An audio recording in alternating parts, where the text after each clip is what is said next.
குடிச்சேன்டா. என்னடா பண்ணுறது? இல்லைல்ல உன் நோம்பு முடிஞ்சிச்சு போ. இப்போ நீ போய் தண்ணி குடிச்சுக்கோ, இதெல்லாம் சாப்பிட்டு போ. நான் தெரியாம தானே குடித்தேன், வேணும்னு குடிக்கலடா. ஏதோ ஞாபகத்தில் குடிச்சிட்டேன். இல்லை அதுக்கு வா போய் கேட்கலாம். அப்படியாப்போ சும்மா பார்க்கலாம்.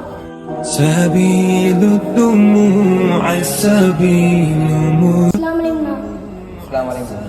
வலைக்கம் சலாம் தம்பி. சொல்லு தம்பி. நோம்பு வச்சு தண்ணி குடிச்சிட்டானா? இந்த நோம்பு கழிச்சு தானா? அதுலேருந்து கஷ்டப்பட்டு நோன்பு வச்சேனா? இது வந்து நோன்பு கழிச்சுக்கொன்றானா? நோன்பு வச்சுக்கணுமா கழிச்சுக்கணுமாண்ணா? தெரிஞ்சு குடிச்சா தெரியாமல் குடிச்சிருப்பா. தெரியாம தானே குடித்தேன்.